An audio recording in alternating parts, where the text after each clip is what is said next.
diligently when it gets to committee. Thank you. The Honourable Leanne Dalzell. This bill is a substantial bill, and I certainly am very pleased to finally see it being debated here in Parliament.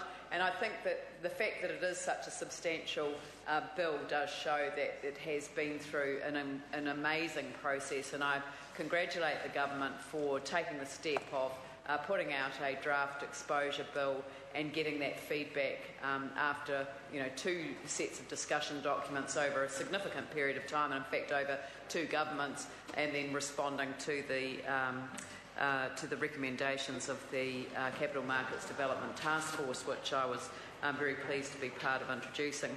But I think that there are some issues that I think we need to have on the table as we debate this bill, because there is a line in the regulatory impact statement that just worries me a little bit, and I want to put it on the table because I no longer sit on that select committee, and so I would like the select committee to look at it very, very carefully.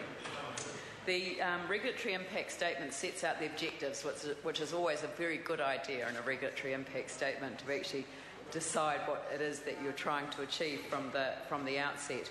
But they list the objectives as follows: providing information well targeted to serve investors' decisions and their abilities to understand the information provided, which I think was a point that the Minister made, and I think that's a very good objective. Reducing costs to issuers by providing sufficient certainty around their obligations and removing unwarranted obligations. There may be some issues with that I'll come back to later. Ensuring that products have adequate governance arrangements to allow for effective monitoring and to reduce governance risks. That's very good. Effective enforcement of breaches of duties to provide incentives for issuers to play by the rules while giving investors a degree of assurance that they can rely on the rules being enforced, particularly where large numbers of retail investors are involved. Again, a good objective. And then finally, and this is the one that I'm just a little bit worried about, and it is one that has actually been mentioned by the Minister in his contribution and also the Chair of the Select Committee. Ensuring that the regulations allow an appropriate level of innovation and flexibility in the market. And that word innovation, when I think of the global financial crisis, is actually not a word that I necessarily find great comfort in. And that's something that I think that the Select Committee is going to have to look at very carefully. So the regulatory impact statement does acknowledge the conflicting nature of some of these, and in particular that is one that stands out from the other objectives, and I think it is something that is worthy of consideration. Now, there is a balancing act that the regulatory impact statement says needs to be sort of applied. But what I'm concerned about is that the balance must not be at the expense of those who would not describe themselves as sophisticated investors.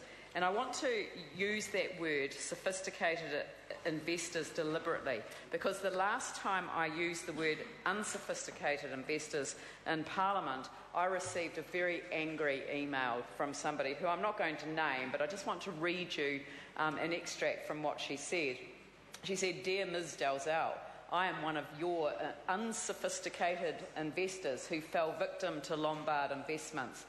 I hold," and I'm not going to talk about her degree, but she has substantial qualifications. She's worked in a range of fields, and I'm not going to say what they are because it may identify her. She was completing an additional degree and working in another professional area. My partner, another of your unsophisticated investors who fell victim to Lombard investments, is a highly qualified scientist. This, Ms. Dalzell, is called specialisation, the way most successful societies are run. Calling us unsophisticated is adding insult to injury. We are highly specialised in our fields of expertise and expected the finance industry to be the same. More to the point, we expected our country's laws regarding finance to be made and upheld by specialised experts, including you. Politicians have failed us in this, and now you call us unsophisticated investors.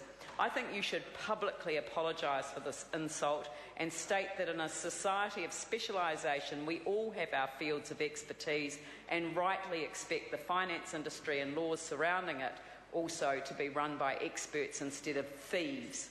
regards. I wrote back to her, and I do put on the record the apology that I gave her by email.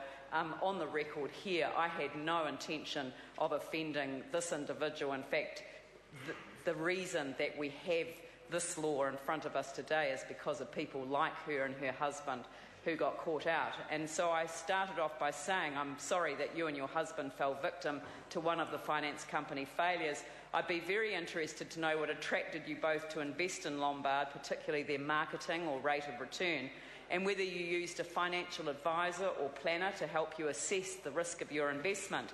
The government is completing the work of the review of financial products and providers with a new Financial Markets Conduct Bill, here we have that today, to take over from the existing securities laws, and this is going to be a big feature of the new regime, defining who needs to be told what. This leads on to my use of the phrase unsophisticated investors. I am truly sorry that you have been offended by the use of the phrase. I've used it many times and will reflect on how I might better describe the opposite of a sophisticated investor, which was what I intended.